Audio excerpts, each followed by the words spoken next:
صبح کے وقت لپسٹک لگانے والی لڑکیاں کان کھول کر سن لیں، تباہی مقدر بننے والی ہے۔ بسم اللہ الرحمن الرحیم۔ السلام علیکم ورحمۃ اللہ وبرکاتہ۔ میری پیاری بہنوں، آج کا بیان آپ نے نہ سنا تو زندگی بھر پچھتاتی رہو گی، پچھتاوا تمہارا مقدر بن جائے گا، کیونکہ آج کا بیان خاص طور پر ان لڑکیوں کے لیے ہے جو صبح کے وقت ہونٹوں پر لپسٹک لگاتی ہیں، صبح کے وقت چوڑیاں پہنتی ہیں، یا صبح اٹھتے ہی آنکھوں میں کاجل لگاتی ہیں۔ ایسی لڑکیاں یا ایسی عورتیں یہ بیان دل کے کانوں سے سنیں، کیونکہ آج کا بیان تمہارے رونگٹے کھڑے کر دے گا، تمہیں ہلا کر رکھ دے گا اور تمہیں یہ سوچنے پر مجبور کر دے گا کہ کہیں یہی معمولی عادتیں، یہی روزمرہ کی تیاریاں تمہاری پریشانیوں کا اصل سبب تو نہیں بن رہی۔ میری پیاری بہنوں، آج کے اس بیان میں آپ کو بتاؤں گی کہ جو لڑکیاں یا جو بھی عورتیں صبح اٹھتے ہی صبح سویرے لپسٹک لگاتی ہیں، چوڑیاں پہنتی ہیں، آنکھوں میں کاجل لگاتی ہیں، یا ناخنوں پر ناخن پالش یعنی نیل پینٹ لگاتی ہیں، آخر ایسی عورتیں 5 طرح کی مصیبتوں میں کیوں پھنس جاتی ہیں؟ اور وہ 5 مصیبتیں کون سی ہیں؟ میری پیاری بہنوں، حضرت حکیم لقمان کہتے ہیں کہ جو عورت صبح سویرے اٹھتے ہی اپنے ہاتھوں میں چوڑیاں پہنتی ہے، اپنی آنکھوں میں کاجل لگاتی ہے، یا ناخنوں پر نیل پینٹ لگاتی ہے، وہ 5 طرح کی مصیبتوں میں ضرور مبتلا ہوتی ہے۔ ان 5 مصیبتوں میں سے پہلی مصیبت یہ ہے کہ اس کی زندگی میں سے برکت چھین لی جاتی ہے، اور جس انسان کی زندگی سے برکت چھین لی جائے وہ جلد از جلد مشکلات کے حوالے ہو جاتا ہے، اس کے نصیب کو کمزور کر دیا جاتا ہے، اس کی روح بوجھل ہو جاتی ہے، اور اس کے دن بے سکونی سے بھر جاتے ہیں، اس کے دل میں سکون نہیں رہتا، اس کا گھر غربت کی دلدل میں پھنس جاتا ہے۔ میری پیاری بہنوں، جب زندگی سے برکت اٹھ جائے تو پھر بیماریوں کی یلغار شروع ہو جاتی ہے، ایسی عورت کی صحت کمزور پڑ جاتی ہے، وہ پریشانیوں کے دہانے پر جا کھڑی ہوتی ہے، اس کا دل ہر وقت بے چین رہتا ہے، وہ صبح و شام ٹینشن میں مبتلا رہتی ہے، ڈپریشن اس کے سینے پر بوجھ بن کر بیٹھ جاتا ہے، اور سب سے بڑھ کر اللہ تعالیٰ ایسی عورت پر ہمیشہ کے لیے سخت ناراض ہو جاتا ہے، یہاں تک کہ وہ خود اپنے ہاتھوں سے اپنا سر پیٹتی رہتی ہے کہ میری زندگی میں آخر اتنی الجھنوں میں کیوں گھر گئی ہے، میری زندگی اتنی زیادہ پریشانیوں میں کیوں دھکیل دی گئی ہے۔ یہ تو ہو گئی پہلی مصیبت اور پہلی سزا بھی اس عورت کی جو صبح سویرے اٹھتے ہی ناخنوں پر پالش لگاتی ہے، ہاتھوں میں چوڑیاں پہنتی ہے، آنکھوں میں کاجل لگاتی ہے، اور اپنے دن کی شروعات نمائش سے کرتی ہے، دنیا کی نمائش سے، نہ کہ اللہ کے ذکر سے۔ یہ تو ہو گئی پہلی سزا اور مصیبت۔ اب بات کرتے ہیں دوسری مصیبت اور دوسری سزا کی، اور وہ دوسری سزا یہ ہے کہ ایسی لڑکیوں اور ایسی عورتوں کی پریشانیوں پر ذلت کی مہر لگ دی جاتی ہے۔ جی ہاں میری پیاری بہنوں، جو عورتیں صبح سویرے اٹھتے ہی اپنی آنکھوں میں کاجل لگا لیتی ہیں، ہونٹوں پر لپسٹک، ناخنوں پر ناخن پالش، اور پھر بازوؤں میں چوڑیاں پہنتی ہیں، عورتوں کے چہرے سے، یہ جو عورتیں ہیں یہ پہلے تو یہ سب کچھ پہنتی ہیں، زینت کرتی ہیں، اپنی نمائش کرتی ہیں، پھر یہ پورا محلہ جو ہے اس میں گھومتی ہیں، غیر محرم مردوں کو دکھاتی ہیں۔ اللہ ایسی عورتوں کے چہرے سے نور چھین لیتا ہے، ان کی پیشانیوں سے عزت کی روشنی ختم کر دی جاتی ہے، اور ان پر ایسی مہر لگا دی جاتی ہے کہ لوگ انہیں دیکھ کر دل ہی دل میں بد دعا دیتے ہیں۔ ایسی عورتیں جہاں بھی جاتی ہیں وہاں ذلت اور رسوائی ان کا پیچھا کرتی ہے، لوگ ان کی طرف محبت سے دیکھنے کی بجائے نفرت سے دیکھتے ہیں، اور یہ رسوائی انہیں اندر سے کھوکھلا کر دیتی ہے۔ جب وہ عورت ذلیل ہوتی ہے تو پھر کوئی بھی اس کی طرف دیکھنا گوارا نہیں کرتا، نہ اس کی بات کا اعتبار رہتا ہے، نہ اس کی شخصیت کا کوئی وقار رہتا ہے، اور یہی ذلت، یہی رسوائی اسے جینے کے قابل نہیں چھوڑتی۔ معاشرے میں اس کو منہ دکھانے کے قابل نہیں چھوڑتی، وہ غیر تو غیر اپنوں کو بھی اپنا چہرہ، اس مکالے والا چہرہ دکھانے کی طاقت نہیں رکھتی۔ تو اب بات کرتے ہیں تیسری مصیبت کی، تیسری سزا کی۔ حضرت حکیم لقمان فرماتے ہیں جو عورت صبح صبح یہ 3 کام کرتی ہے، یعنی چوڑیاں پہنتی ہے، لپسٹک لگاتی ہے، کاجل لگاتی ہے، وہ عورت جہاں سے بھی گزرے اللہ کی زمین اس پر لعنت کرتی ہے، اللہ کی رحمت کے فرشتے اس عورت سے ناراض ہو جاتے ہیں، اس کے حق میں بد دعائیں کرتے ہیں، زمین بھی اسے ناپسند کرتی ہے، اس پر غصہ کرتی ہے، آسمان سے اس پر لعنتیں برستی ہیں، اور زمین کہتی ہے کہ اے عورت، تو نے اپنی صبح اللہ کے ذکر کی بجائے دنیا کی نمائش سے کیوں شروع کی ہے؟ آسمان کے فرشتے بھی ایسی عورتوں کو دیکھ کر افسوس کرتے ہیں اور کہتے ہیں کہ جس عورت کا دل اللہ کے نور سے خالی ہو جائے اس کی ظاہری خوبصورتی بھی اس کے لیے وبال جان بن جاتی ہے۔ ایسی عورت کے قدم جہاں بھی پڑتے ہیں، مجلسوں میں، محفلوں میں، کسی عورت کے گھر میں جہاں بھی پڑتے ہیں، وہاں بے برکتی اتر جاتی ہے، وہاں سے رحمت ختم ہو جاتی ہے، اس کے قدموں سے سکون اڑ جاتا ہے۔ میری پیاری بہنوں، اب سنو چوتھی مصیبت اور چوتھی سزا، اور یہ سزا بہت زیادہ دردناک ہے۔ ایسی عورت ہمیشہ کے لیے غریب ہو جاتی ہے۔ اگر ان کے پاس پیسہ ہو بھی تو وہ دیر تک نہیں ٹھہرتا، کچھ ہی لمحوں میں ختم ہو جاتا ہے۔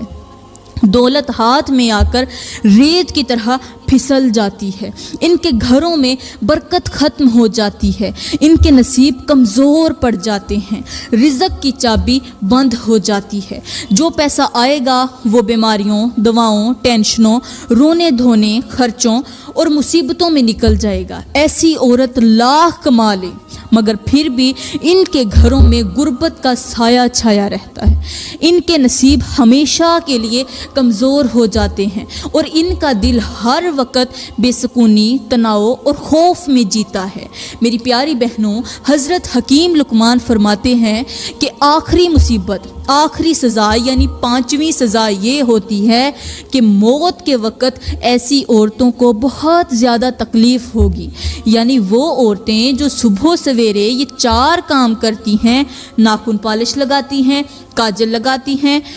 ہاتھوں میں چوڑیاں پہنتی ہیں یا پھر اپنے ہونٹوں پر لپسٹک لگاتی ہیں، ایسی عورتوں کے لیے موت کا مرحلہ نہایت سخت ہو جاتا ہے۔ ان کی روح آسانی سے نہیں نکلتی بلکہ جسم میں شدید گھبراہٹ اور بے چینی پیدا ہوتی ہے۔ ان کی روح فرشتے اس طرح نکالتے ہیں جیسے نرم کپاس کانٹوں میں پھنسی ہو، اس کو جیسے کھینچ کھینچ کر نکالا جائے گا، بالکل ویسے ہی ان کی روح نکلتی ہے۔ سانس ان کا رک رک کر چلتا ہے اور پورا وجود ایک عجیب سی تکلیف میں ڈوب جاتا ہے۔ پیاری بہنوں، حضرت حکیم لقمان فرماتے ہیں کہ ایسی عورت کو موت کے وقت اس قدر پیاس لگے گی کہ اگر 7 سمندروں کا پانی بھی یہ پی جائیں تو ان کی پیاس نہیں بجھے گی، ان کے ہونٹ خشک ہو جائیں گے۔ کون سے ہونٹ؟ وہی ہونٹ جن پر یہ لپسٹک لگاتی تھی۔ زبان دھوپ میں پڑی لکڑی کی طرح پھٹ جائے گی، دل میں ایسی سوزش پیدا ہوگی کہ وہ بار بار پانی مانگیں گی لیکن کوئی چیز سکون نہیں دے گی۔ یہ پیاس دنیا کی پیاس نہیں، یہ اس روح کی پیاس ہے جو دنیا کی ظاہری خوبصورتی میں لگ کر اللہ کے ذکر سے غافل ہو گئی تھی، اور پھر موت کے وقت یہی غفلت اس کے لیے نہ ختم ہونے والی تکلیف بن جاتی ہے۔ میری پیاری بہنوں، آپ سوچ رہی ہوں گی کہ آخر صبح سویرے اٹھ کر کاجل لگانا، لپسٹک لگانا، چوڑیاں پہننا یہ تو کوئی بڑے گناہ نہیں سمجھے جاتے، نہ ہی دنیا میں کوئی انہیں جرم کہتی ہے، پھر آخر ان کے بدلے اتنی بڑی سزائیں، اتنی خوفناک مصیبتیں کیوں ہیں؟ تو میری پیاری بہنوں، آپ کے اسی سوال کا جواب دینے کے لیے میں آپ کو ایک عبرت ناک واقعہ سنانے والی ہوں، ایسا واقعہ جسے سننے کے بعد آپ خود سمجھ جائیں گی کہ آخر یہ سرخی یعنی لپسٹک، کاجل یا یہ جو ہم چوڑیاں پہنتے ہیں، ان کو پہننے سے اتنی سخت سزائیں کیوں ملتی ہیں، اور یہ معمولی سا لگنے والا عمل آپ کی پوری تقدیر پر کیسے اثر انداز ہوتا ہے۔ میری پیاری بہنوں، یہ واقعہ آپ نے دل کے کانوں سے سننا ہے، دل کو ایک بار کھول کے سننا ہے، کانوں کو بھی کھول لیں، آنکھیں بھی کھول لیں تاکہ حیرت سے یہ پھٹ جائیں۔ کہتے ہیں کہ بغداد کے شہر میں ایک نابینا عورت رہتی تھی۔ یہ نابینا عورت یوں سمجھ لیں کہ اللہ کی ولیہ تھی۔ جس درجے کی یہ بندی تھی اس تک پہنچنا بڑے بڑوں کا کام نہیں ہے۔ یہ جہاں بھی جاتی تھی بادل اس کے اوپر سایہ کرتے تھے، دور دراز سے لوگ اس کے پاس دعا کروانے کے لیے آتے تھے، اور جس کے حق میں یہ ہاتھ اٹھا دیتی اللہ تعالیٰ فوراً اس کی دعا کو قبولیت کا شرف عطا کر دیتا تھا۔ یہ عورت دن رات صبح و شام عبادت میں ہی مصروف رہتی اور اللہ کے اتنی قریب تھی کہ جب تھوڑی دیر کے لیے جسم تھک کر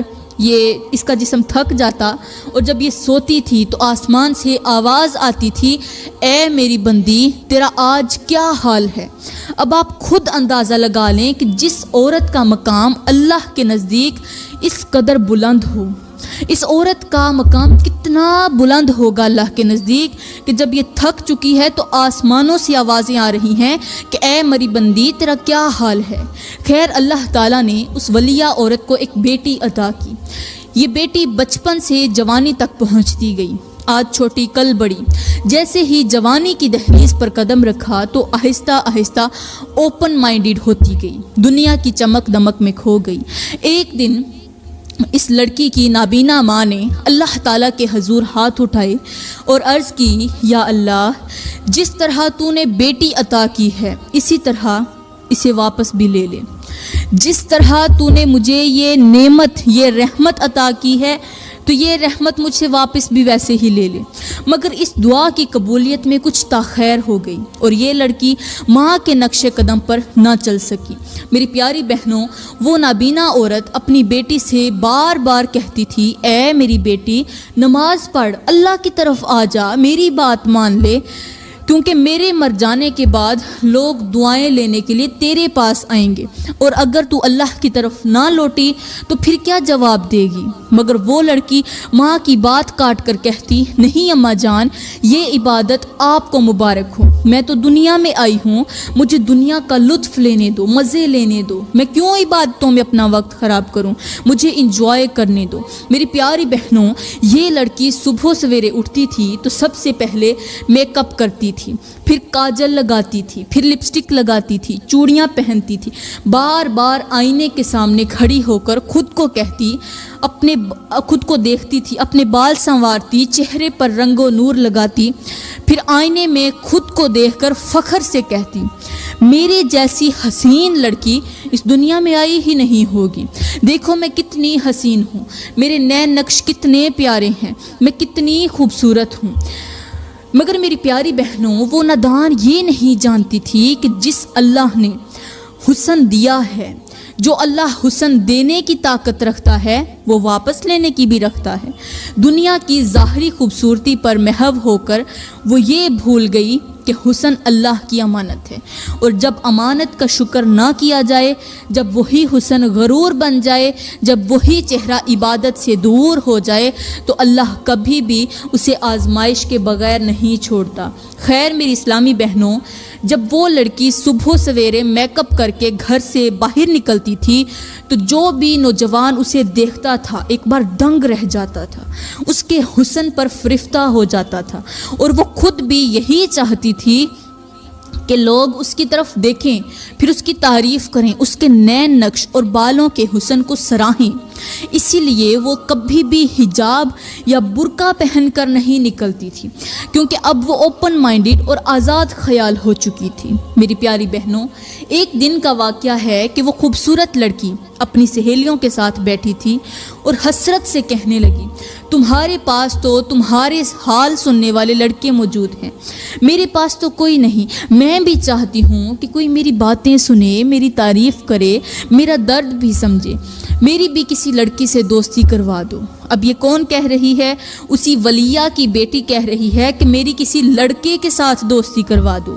سہیلیوں نے ہنستے ہوئے کہا،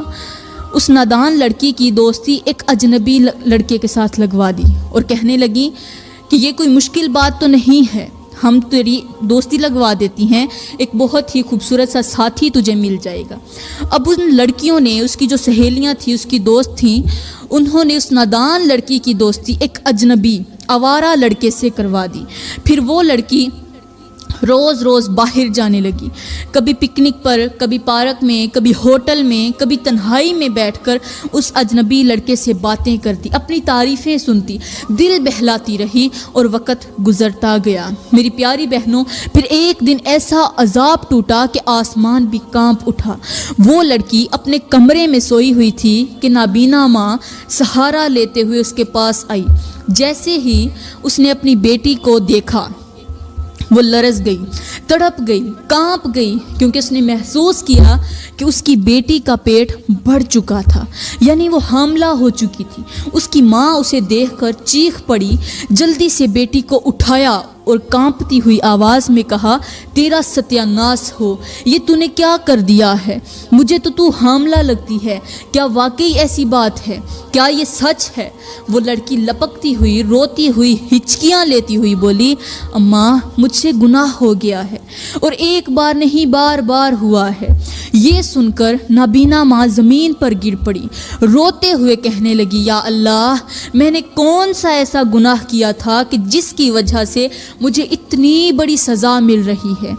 پھر اس نابینا عورت نے سختی سے بیٹی کو اپنے کمرے میں قید کر دیا، باہر نکلنے کی اجازت تک نہ دی، اسے تنہائی میں بٹھا دیا، خود بھی تڑپتی رہی اور بیٹی بھی۔ وقت گزرتا گیا، پھر ایک دن ایسا آیا کہ بیٹی کے پیٹ میں اچانک شدید درد اٹھا، اتنا درد کہ وہ بستر پر تڑپنے لگی، چیخیں مارنے لگی، مگر ماں کسی حکیم یا ڈاکٹر کو نہیں بلا سکتی تھی، کیونکہ وہ اپنی بیٹی کے گناہ سب کے سامنے نہیں کھول سکتی تھی، اس لیے خاموش بیٹھی رہی، روتی رہی اور بیٹی کو تڑپتا ہوا دیکھتی رہی، یہاں تک کہ وہ لڑکی درد سے تڑپتے تڑپتے مر گئی۔ جب وہ مر گئی تو ماں نے اللہ کا لاکھ لاکھ شکر ادا کیا کہ اس کی آزمائش ختم ہو گئی ہے۔ میری پیاری بہنوں، اب آگے سنو کہ آگے والی بات آپ کے رونگٹے کھڑے کر دے گی۔ جب اس لڑکی کو غسل دیا گیا، غسل دینے والوں نے اپنا دل سنبھال کر اسے پاک کیا۔ پھر جب جنازہ اٹھایا گیا تو لوگوں نے حیرت سے ایک دوسرے کی طرف دیکھنا شروع کر دیا۔ جنازہ اس قدر بھاری ہو چکا تھا کہ اٹھانے والوں کو ایسا لگ رہا تھا جیسے کسی وزنی پتھر کو اٹھا کر لے جا رہے ہوں۔ بہرحال لوگ اسے قبرستان لے گئے، مگر حیرت کی انتہا یہ تھی کہ جہاں بھی اس لڑکی کے لیے قبر کھودی جاتی، قبر کے اندر عذاب ہی عذاب نظر آتا تھا۔ کیڑے مکوڑے، بچھو، عجیب و غریب جاندار، جنہیں دیکھ کر لوگ کانپ اٹھتے تھے۔ آخر کار مجبوری میں ایک قبر میں زبردستی سے اسے دفن کر دیا گیا۔ تدفین کے بعد سب لوگ دور کھڑے تھے کہ اچانک انہوں نے ایک نابینا عورت کو لڑکھڑاتے ہوئے، بھاگتے ہوئے آتے دیکھا۔ یہ وہی ماں تھی، وہ اپنی بیٹی کی قبر تک پہنچی، قبر کے سرہانے بیٹھ کر ہاتھ اٹھائے اور روتے ہوئے کہا، اے میرے مالک، میری بیٹی کو کبھی معاف نہ کرنا، کیونکہ یہ تیرے عذاب سے نہیں ڈرتی تھی، میری باتوں سے نصیحت نہیں لیتی تھی، اس نے میری عزت کی دھجیاں اڑا دی، مجھے زمانے میں رسوا کر دیا۔ مگر ماں کا یہ کہنا ہی تھا کہ قبر کے اندر سے اچانک ایک دھماکے کی آواز آئی، زوردار دھماکے کی آواز، پھر سخت چیخیں، تڑپنے کی آوازیں، ایسا سما کہ وہاں موجود ہر انسان کانپ گیا، لرز گیا، کوئی قریب جانے کی ہمت نہ کر سکا۔ اس کے بعد اس اللہ کی ولیہ نابینا عورت نے لوگوں کی طرف رخ کیا اور کہا، لوگو، یہ اس لڑکی کا انجام ہے جو صبح سویرے اٹھ کر میک اپ کرتی ہے، لپسٹک لگاتی ہے، سجتی سنورتی ہے اور اپنے شوہر کو دکھانے کی بجائے غیر مردوں کو دکھاتی ہے، اپنے دوستوں کو دکھاتی ہے، گلیوں بازاروں میں نمائش کرتی پھرتی ہے۔ اس لیے اللہ نے اسے اسی نمائش کے بدلے ذلت، عذاب اور دردناک موت دی ہے۔ اس کے بعد اس اللہ کی ولیہ نے ایک بہت بڑی دعوت کی اور ارد گرد کے تمام علاقے کی عورتوں اور مردوں کو اکٹھا کیا۔ جب عورتیں اکٹھی ہو گئیں تو اس نے ایک لرزتے ہوئے دل کا پیغام دیا کہ اے عورتوں، سب کچھ کرنا مگر صبح سویرے اٹھ کر خود کو میک اپ کے حوالے مت کرنا۔ اپنے دن کا آغاز اللہ کے قرآن سے کرنا، نماز سے کرنا، عبادت سے کرنا، سجدوں سے کرنا،